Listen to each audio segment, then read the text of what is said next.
Why don't we just start off like that? Why? Tell me a very bad podcast that you were on, or some type of Zoom that went bad. Let's start there. So one of the worst, and it was like I'm all for promoting people's stuff, right? But it was Okay. so bad. I'm glad that they were bad at promoting and I did not promote it. But so it started with the discrepancies and like time change, and we're gonna start this time, we're gonna start that time. And I was already like, okay, this is not feeling good. So what I did not know, and this was on me, what I did not know was that their podcast was 2 hours long. So I went and I listened. I usually listen to clips, but for whatever reason, I didn't pay attention because I'm thinking 45 minutes to an hour, right? So I get on and it's her and like another co-host, I guess. So they're talking the first 30 minutes and I'm just sitting there like they're just having this whole conversation. And then it's like, all right, time for you to come on. So I come on. And when I say they asked me none of the questions I had been sent, which is fine, it was still kind of around what I do. They spent half of the podcast showing my website, which was odd, Okay. but it was bad. The audio was bad. Her lighting was bad. His audio was, it was just a terrible, terrible podcast. So that was probably the worst one I've ever been on. And it was 2 hours long. So there's I that. got you. Yeah. So thank you for coming on the show, April. I really appreciated the last time that we talked on the phone just to get this thing rolling because you had a lot to say and it really was just kind of like something that opened my eyes to the differences in, I guess the love coaching market. Well, yeah. So I am a Christian coach, but I do Christian and conventional coaching because I believe that there's just foundational principles to healthy relationships that all of us should have. Right. My clients, some are Christian, some are Hindu, some are Muslim, but majority of them are Christian. And so I I have this one goal in what I do, and it's one to help people to heal from the trauma of heartbreak, and whether that is a divorce, a death of a spouse, someone who is just finding themselves in these toxic relationships. And then the second part of that is to prepare for the love that they deserve. And that's the part that I think we miss in the dating and relationship world. So, like when I started doing this work, I would come across a lot of relationship coaches that felt more like dating coaches, and dating and relationship coaches can be two different things. So it was more about, how do you get the first date? Things like that, which is needed. But what I saw less of was, are you ready for the first date? And so where that faith-based approach comes in, I grew up in the church. I've worked for two churches, been on staff, all those things, been to Bible college. And the thing that I can say now, being the wise old age of almost 48, is that in a lot of faith based communities, I'm not going to say what we got was wrong about relationships, Okay. but in many cases, it was incomplete. Okay. And so going through three divorces, one of the things that I realized was I knew nothing about healthy relationships. Now, mind you, I've been in church my whole life, right? And as I started doing this work almost 6 years ago, I started to find a lot of faith-based, whether you go to church or not, but Christians and, other communities that felt the same way, where we, hadn't really gotten what is a healthy relationship? How do I prepare for it? How do I heal after a breakup? So that's how my approach is a little bit different than your typical dating coach of just let me get you to that first date. But for me, it's, are you ready for that first date? And then what do you do, after that first date? So that's how I feel like I'm different. Okay. Yeah, that's definitely different. I think a lot of people will be enlightened by that. One, thank you for sharing your age. Some women don't want to do that. I don't I don't get it, but I always think that the older you get, the better you get. But one thing that I picked from that was that the faith-based side of it, that means you're willing to work with people beyond Christianity, right? That means that you're Correct. willing to work with any type of person from any type of background, spiritual wise. Absolutely. At the core of it, I want to see people in healthy relationships. Like I said, probably 80% of my clients are Christian. The other 20% are other faith-based, from, faith-based backgrounds. I have a really great client right now who is, she's Hindu, I believe, or Yeah. Hindi. And so we're having a great time, coaching. She came from an arranged marriage and was married for 25 years and left her marriage. And so in her 50s, she's dating for the first time ever because she got married, 17, 18 years old. And so the easiest way to answer that is that I want people to have better relationships across the board. So the things that she and I talk about, they don't differ so much by faith than they do, are you healed? What does real healing look like? What does a healthy relationship look like? That's the things that I tackle. And so, yes, it's a slightly different approach if someone is Christian. And even some Christians that I coach don't want faith-based coaching, Mm. right? They're like, I don't want a bunch of scriptures, and that's okay. So for me, it is more about making sure that people, regardless of your background, can have a healthy relationship. And let me say this, I do a lot of work with people with their romantic and intimate relationships. But one of the biggest things we tackle when you start working with me is, what is the relationship with yourself? And I think that's the other piece that we forget in the relationship coaching realm is we do coach a lot to the romantic relationships, but I want to talk about what's the relationship with yourself. What's maybe your relationship with your children, with your family? So it's broader than just, I'm looking for a life partner, but it's how can you become a healthy individual on this journey? Which I think that's incredible. Starting with someone's own personal upbringing and the thoughts and ideas that they have towards relationships is definitely probably one of the biggest gaps that people have in trying to find a successful relationships. What do you see the difference is? I think the biggest difference is the cultural differences, meaning there are some cultures where, as a woman, you are more expected to have certain roles, not have a voice. And so, as we're talking about dating, that is something that in certain cultures we really had to overcome because, I'll coach a woman and it'll be like, well, I don't have the right to question my spouse. And it's like, well, I think every human being has the right to express their needs, wants, and desires. So I Right. think the biggest thing is really the cultural differences. What is expected of family. And I do honor those in my coaching. So if there is someone who says, even in my 50s, my parents have to approve of my partner, I'm not knocking that. I'm not knocking your culture. But once again, how do we go about making sure that this is a healthy relationship and not just, once again, someone that my parents picked, but I am miserable, right? So it really is the cultural differences. There are some Christian cultures with women that I met where they were raised to be a wife, right? Right. Like it wasn't, you're raised to go to college and pursue your purpose. It's like, we're going to raise you to be a wife. Mm-hmm. And so it's just the cultural differences that I come across. Okay. What about age differences? How does that work? Yeah, so I mostly work with women later in life. So it's typically 40s, 50s, and 60s. Many of them have gone through a heartbreak. So they're divorced, widowed, or they just kind of find themselves in these cycles of unhealthy relationships. And so for me, being that is my, community, that is who I was drawn to. And so things that are different is that now we're dating with businesses, we're dating with children, we're dating in these different environments that really didn't apply when I was 20. And so that's some of the challenges that I find my clients have, because it's like, okay, I was in this 25-year marriage. Now I'm healing for that. And I'm literally trying to figure out who I am, right? Mm. I'm literally trying to figure out, what do I like? What do I want? So I think the journey is much different than someone. I got divorced the first time at 21 and then 31 and 41, a pattern. But I was totally different as that 21-year-old divorced April than I was at 41-year-old divorced April. And so I think age does play a big role into how we heal, how we look for relationships, and what we expect.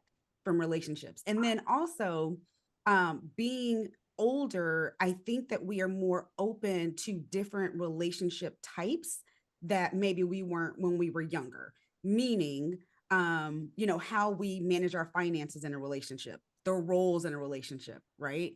I had a conversation with a guy just yesterday, and we were talking about how couples are supposed to manage their finances, right?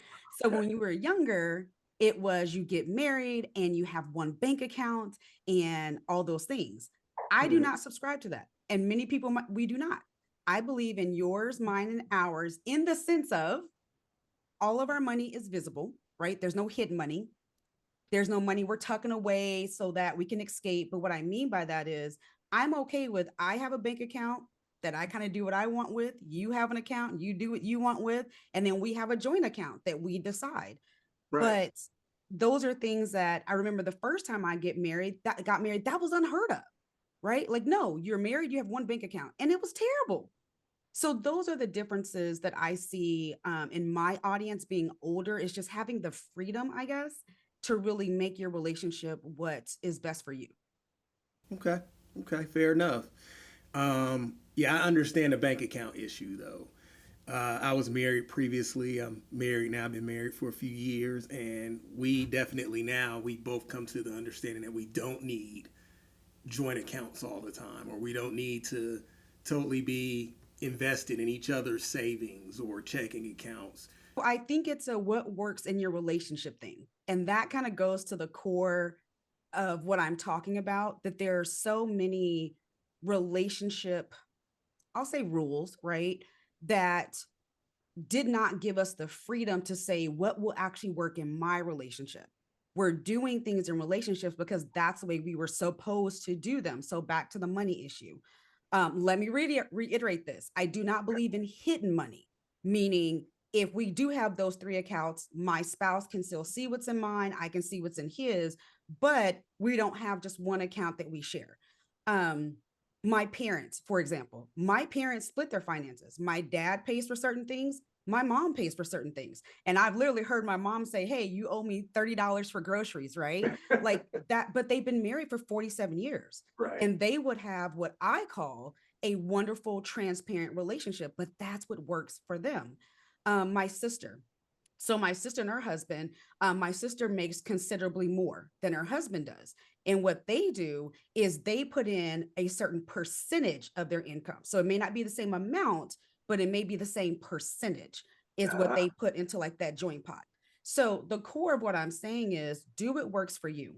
In my second marriage, I was still of this belief that, the man manages the finances because that's what I was told growing up, right? That's what the man did.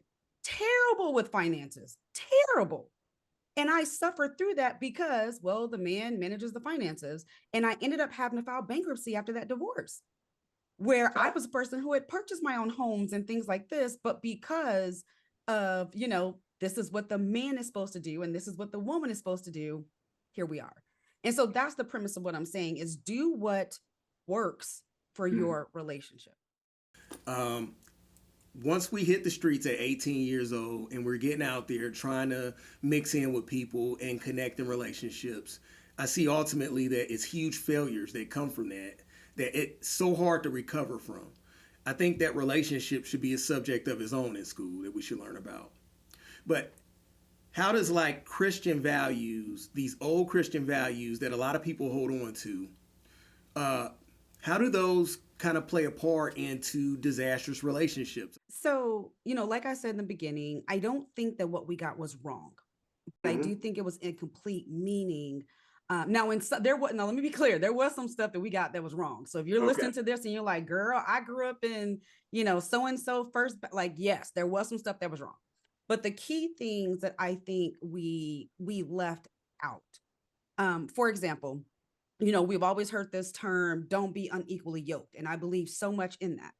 But what does that actually mean in a relationship? So when I was growing up, the criteria for someone being equally yoked was that you were saved and they were saved.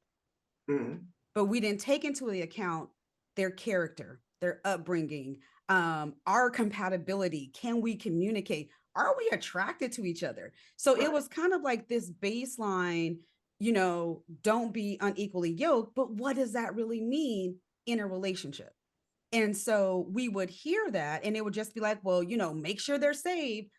Okay, well, what else do I need to make sure of? And so that's a really big one that, I remember I was on staff when I was in my 20s at a church.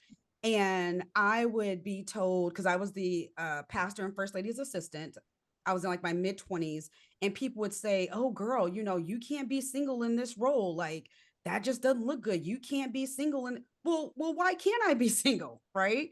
So that was one of the things that propelled me to say, well, let me look for someone to date. Let me, because this is what I was told. Like, if you're single, you shouldn't be in this job. And honestly, I love my job. So I was like, okay, I guess I should be looking to get married. Other thing, this is a big one for me. This is such a huge one for me, All right, lay particularly it on me. with people dating later in life. So, we read the story of Ruth, which I love.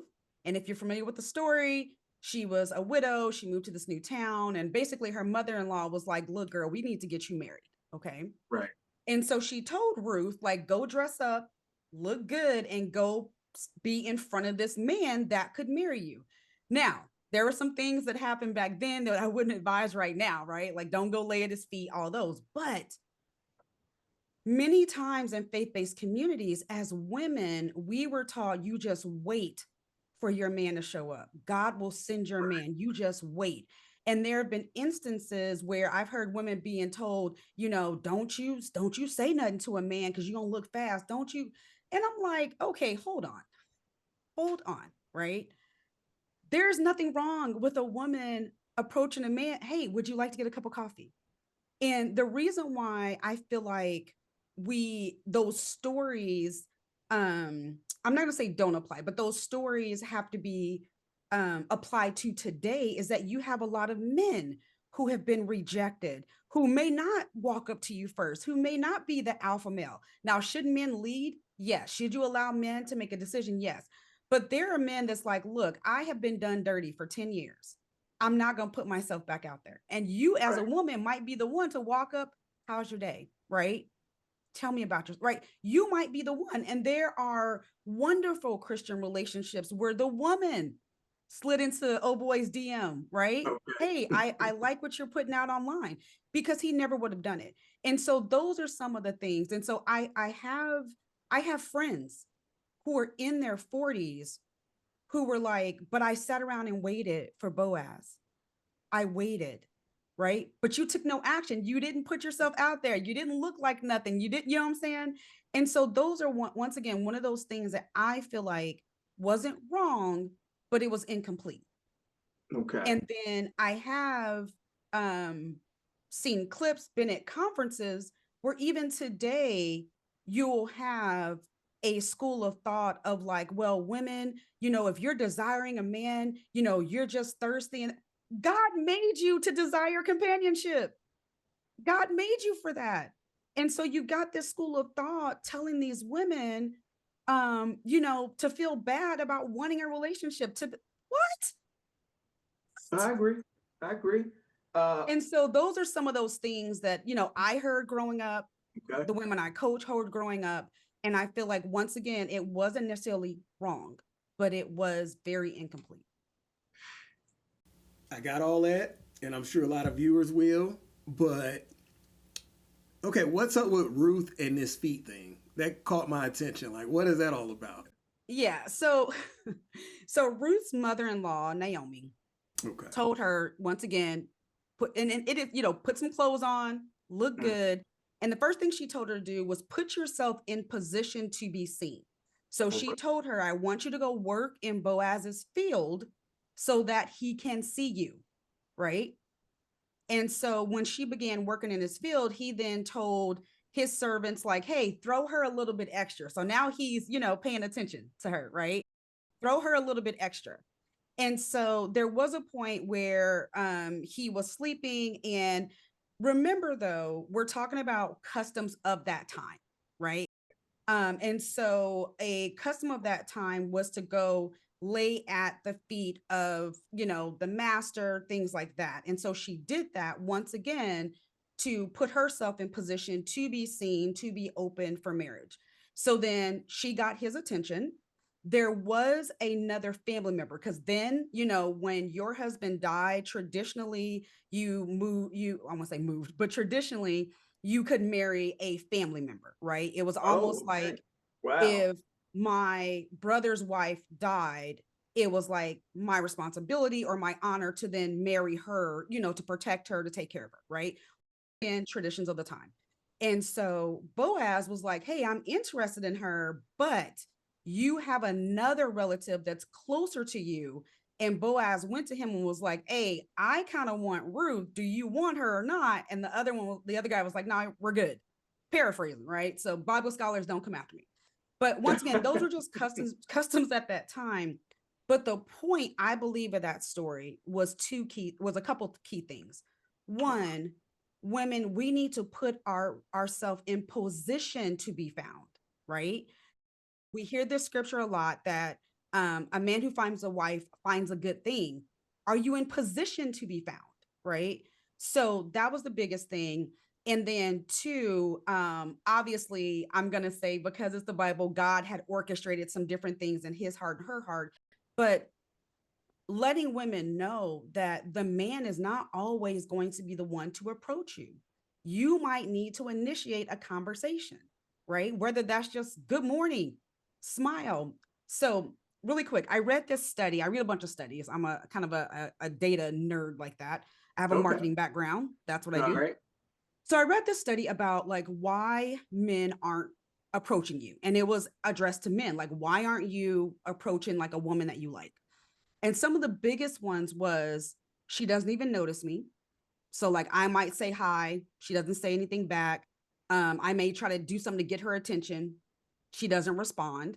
It may be that she just looks mean.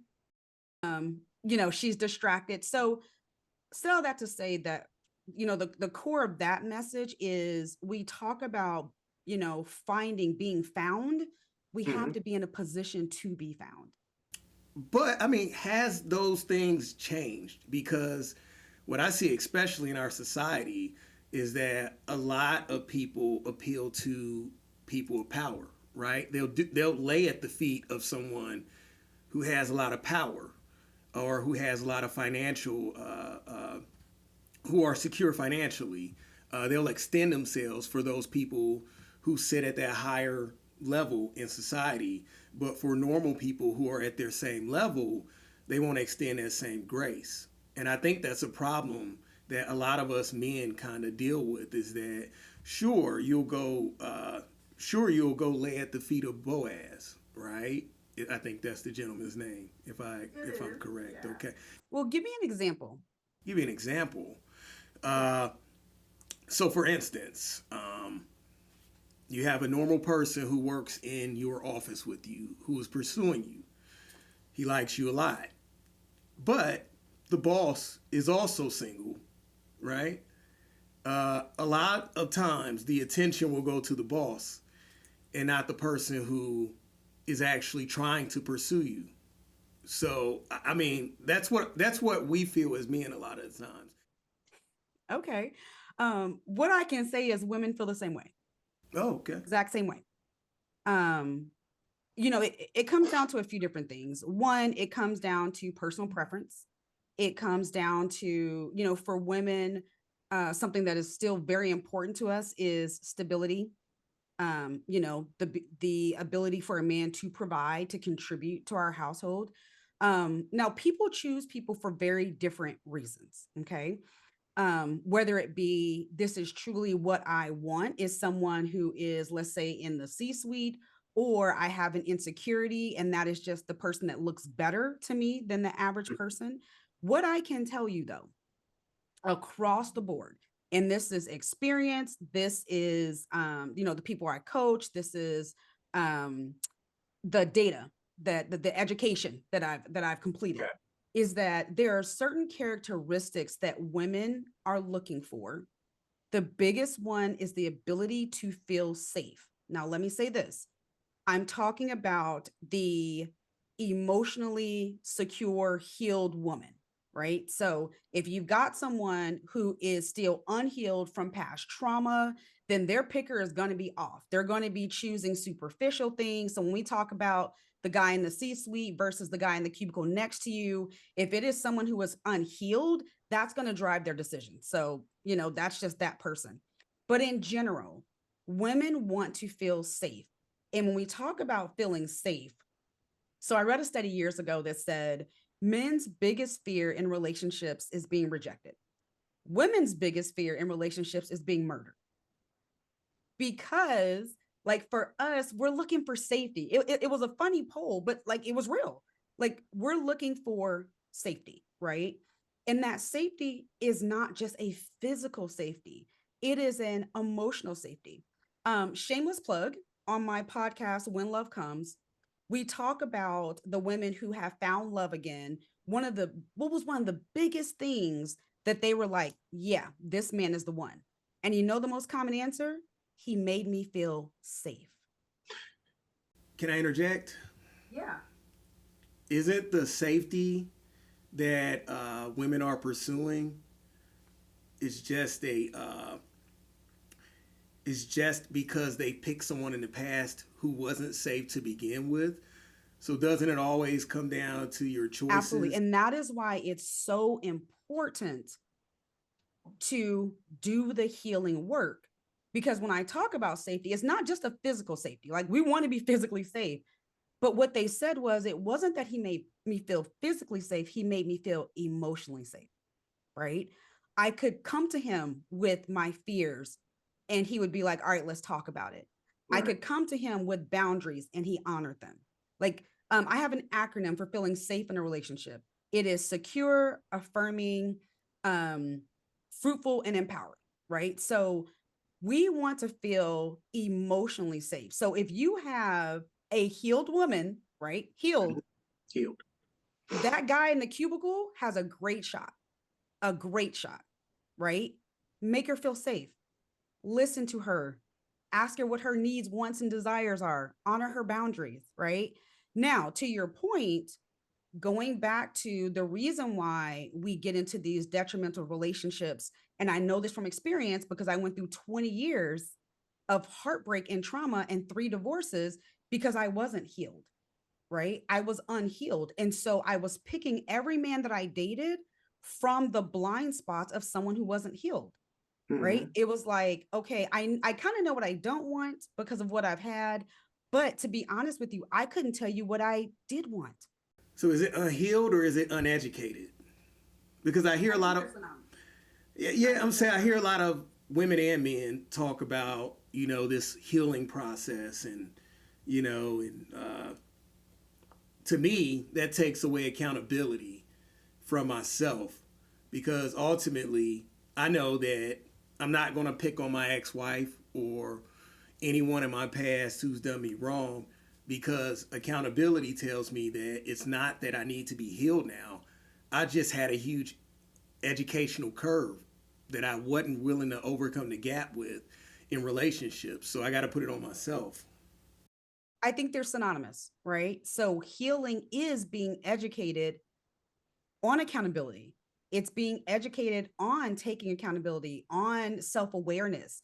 I share with people during my healing journey, one of the things that I had to do was ask myself, how did I have a part in these relationships? Right. Right. The first 2 were actually generally good guys. The third one can go play in traffic. But, for the most part, I had to ask myself, going back to why. Why did I pick them?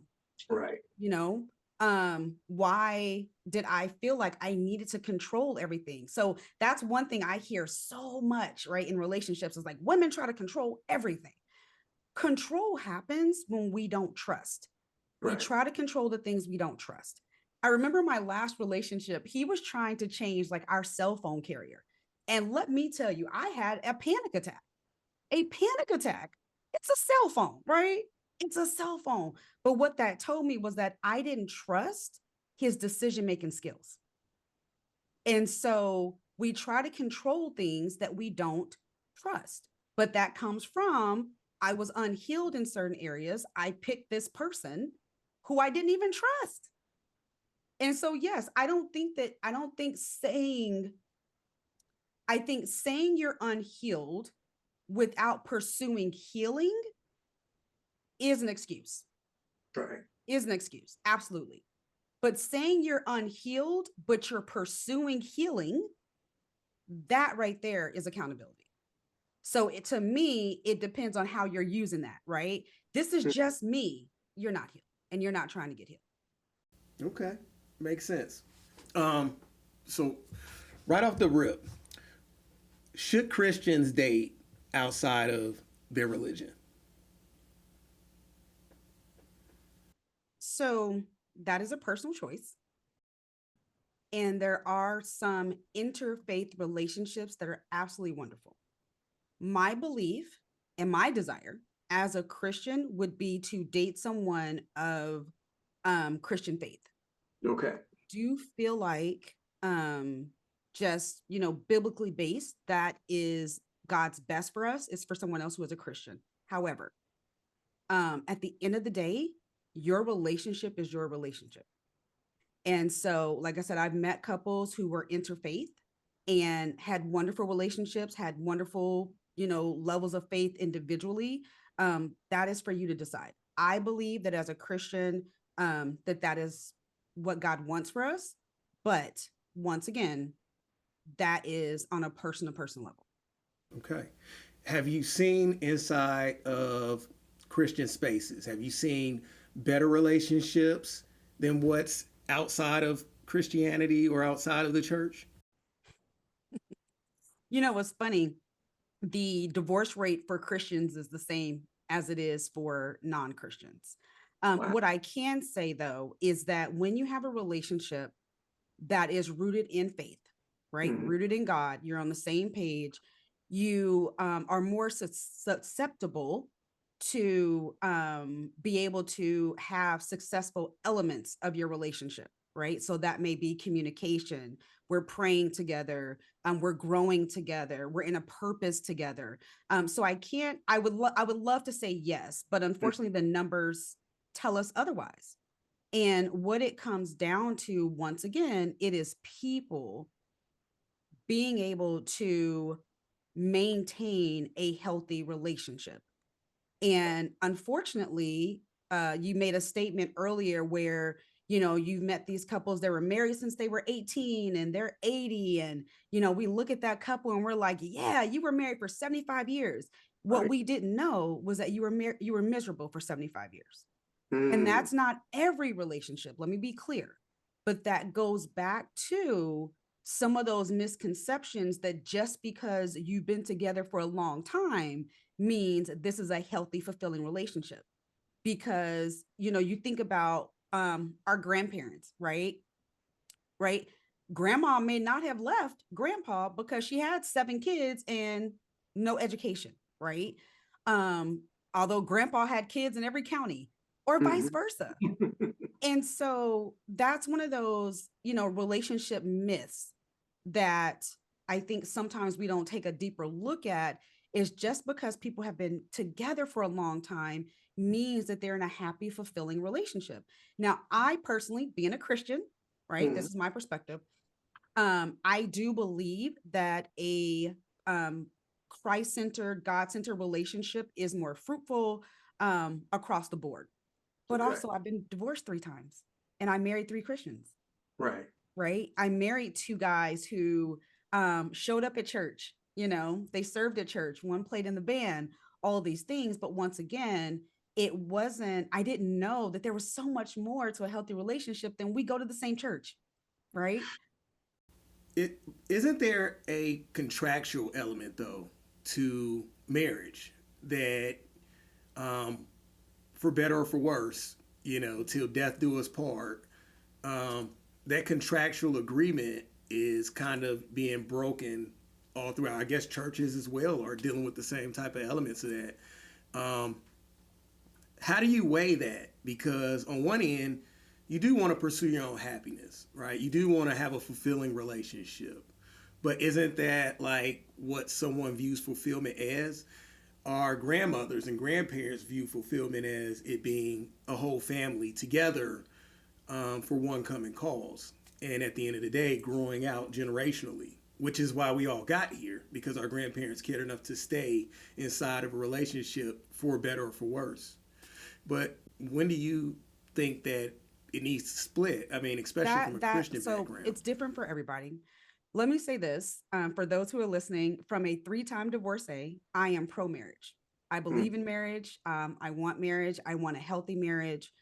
However, I do know that in some cases, divorce is an answered prayer, particularly when you have a couple who did not get married under the right circumstances, that there is safety issues. There have been people who have died in Christian marriages because for better or for worse. And so I would tell anybody, if someone asked me, when do you get divorced? And it's different for everybody. My advice is when you have done everything you can to save your marriage. One of the things I tell people is that one of the reasons I don't have any regrets in my divorces is because 2 things. One, I knew that they were not God's best for me. And I knew this very clearly because the first 2, God specifically told me not to. The first one, I was walking down the aisle and God was like, don't do this. And I was like, but I'm here.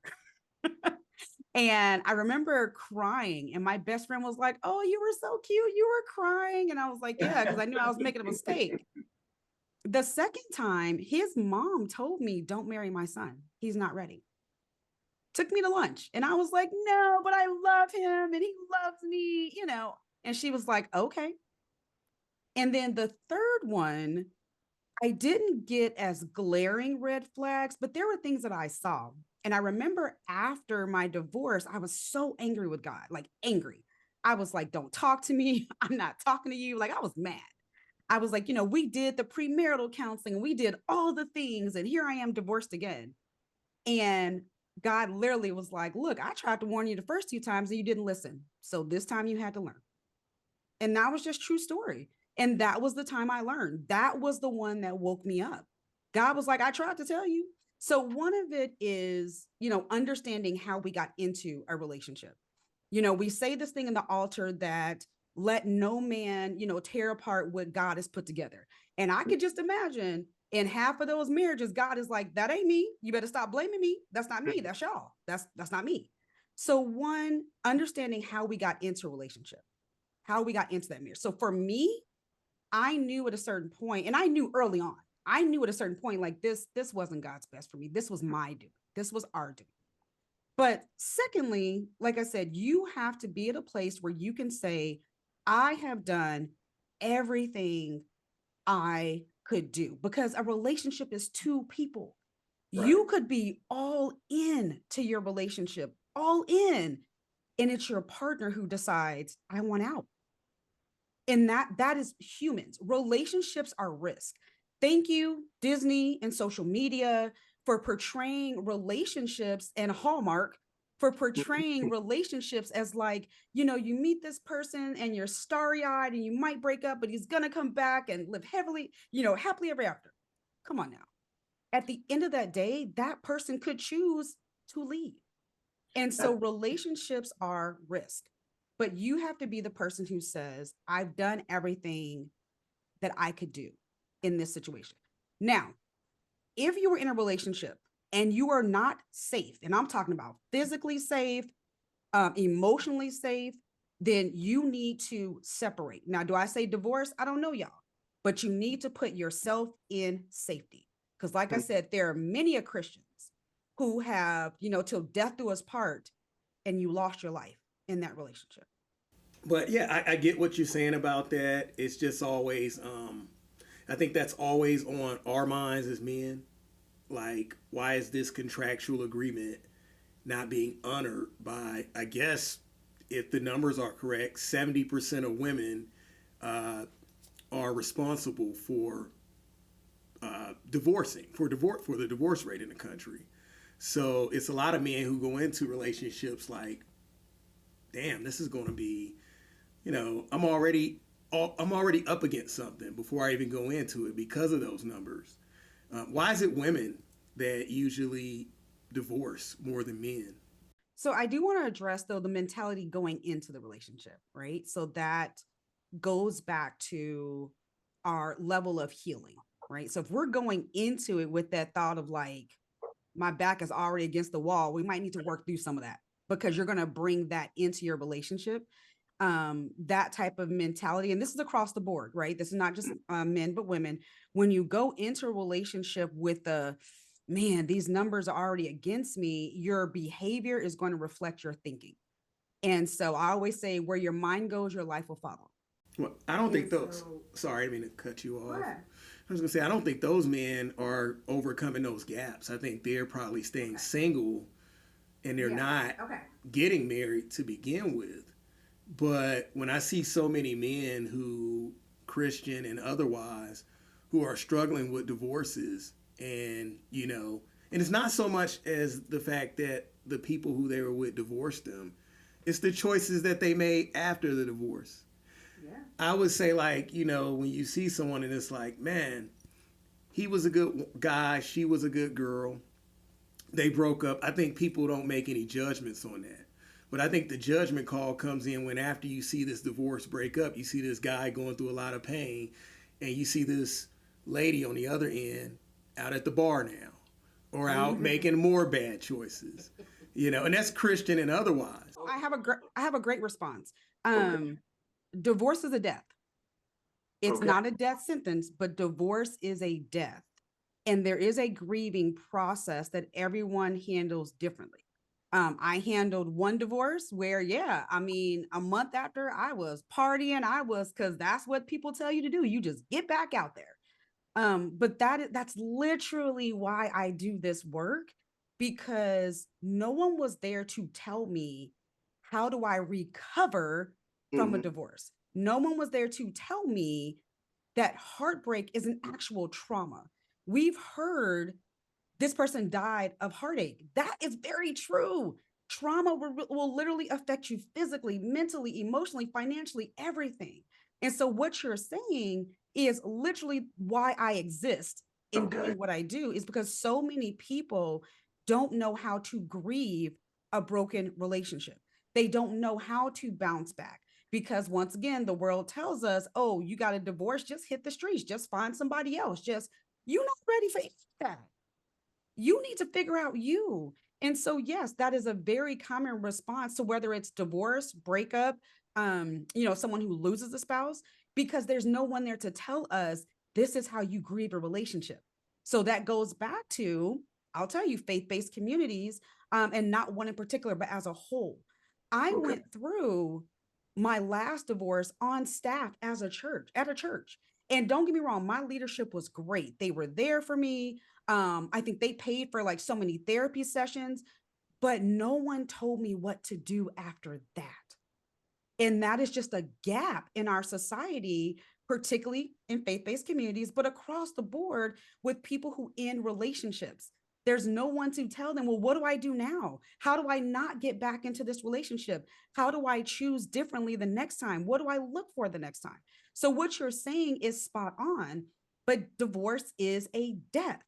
And we don't know how to grieve that death and heal from that death. Now, it's not a death sentence. It's not the end of your life. I'm proof of that, right? But no one really teaches us what to do with that. So you're All right. absolutely right.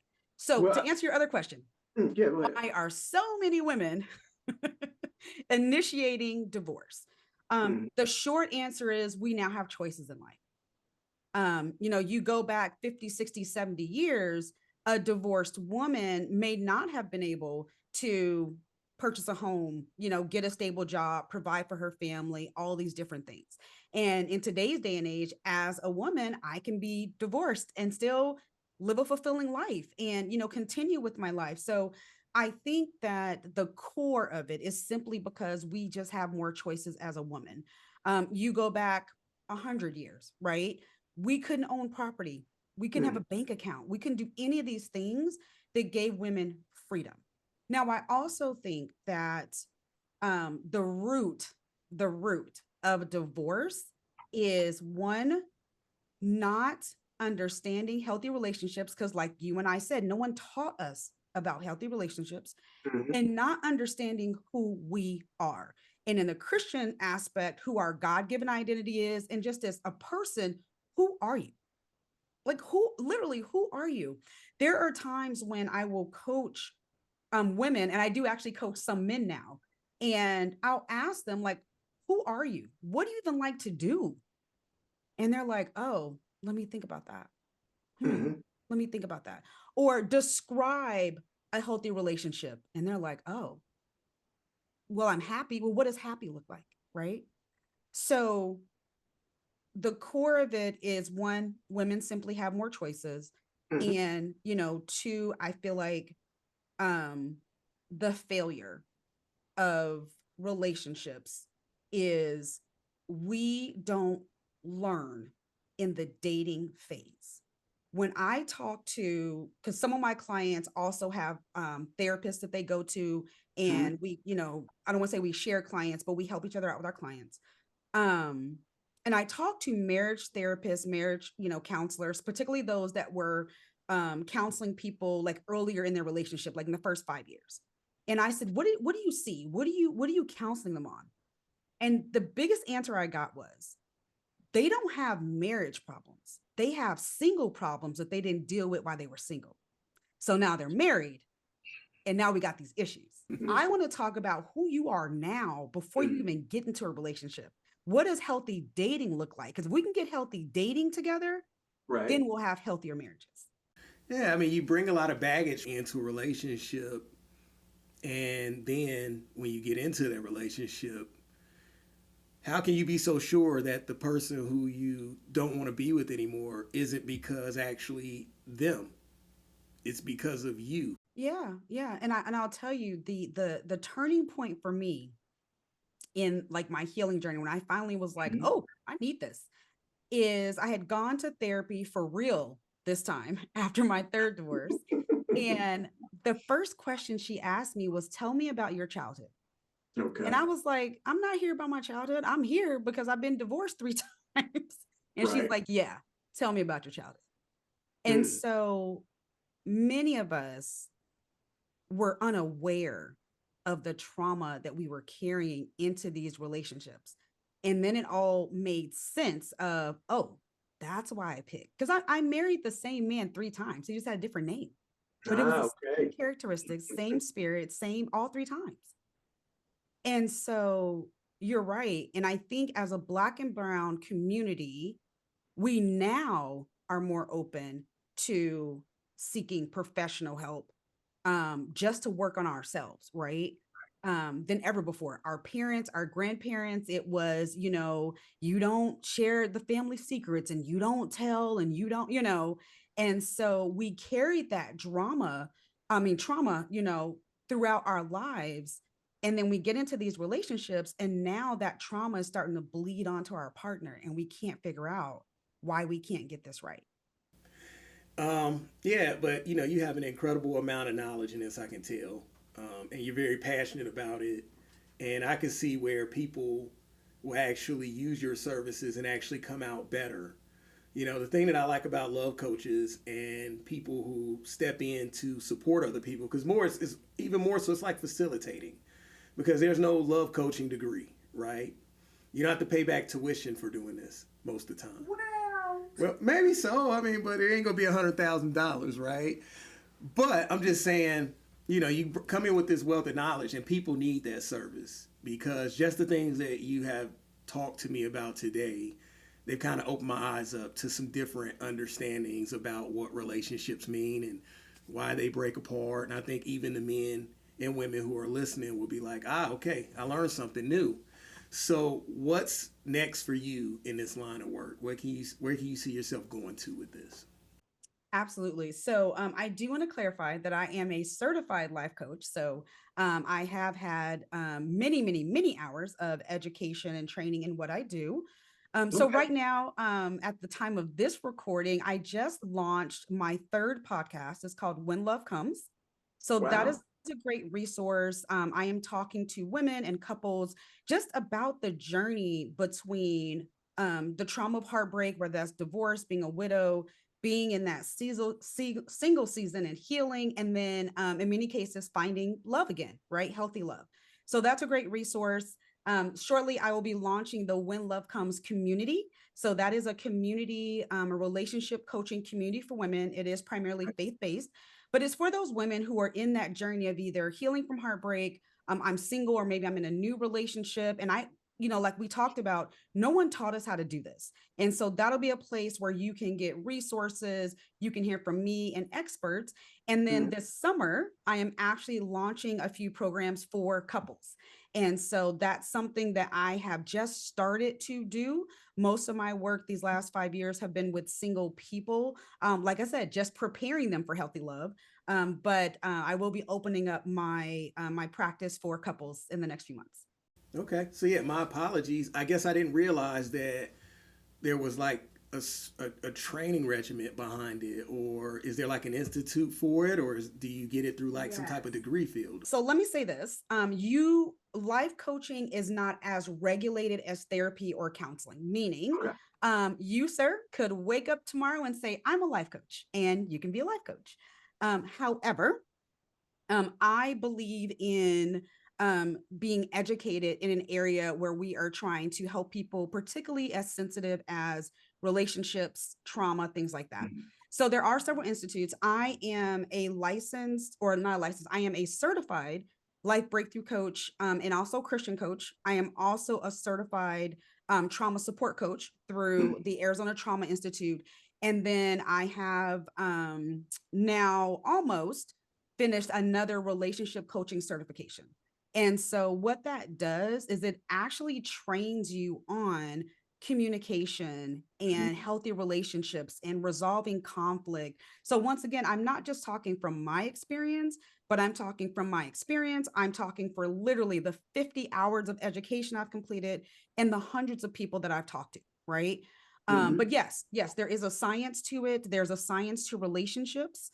Once again, we weren't taught that, but there is. And so yes, so the best coaches Okay. are the ones that I feel like have invested time and money, just like a therapist. Like you wouldn't want to go to someone who woke up today and said, "I'm a therapist."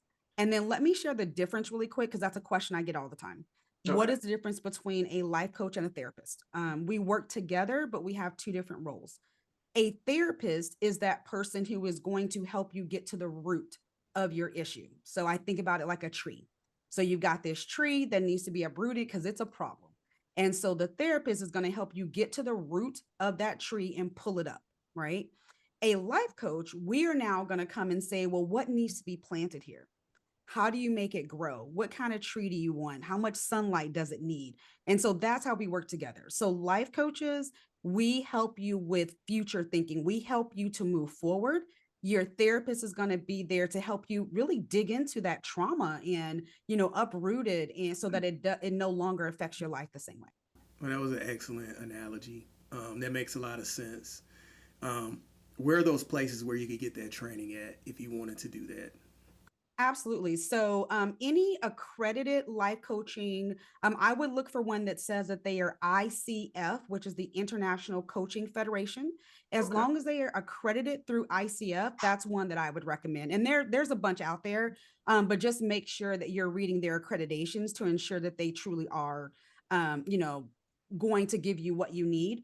A lot of the ones that I went through, the reason why I chose them is because they were people who were working in this area. So these programs were created by, marriage therapists and, different people who had been doing this work for 20 or 30 years. Wow. Well, thank you so much. I really appreciate you being a part of Club Geneva today.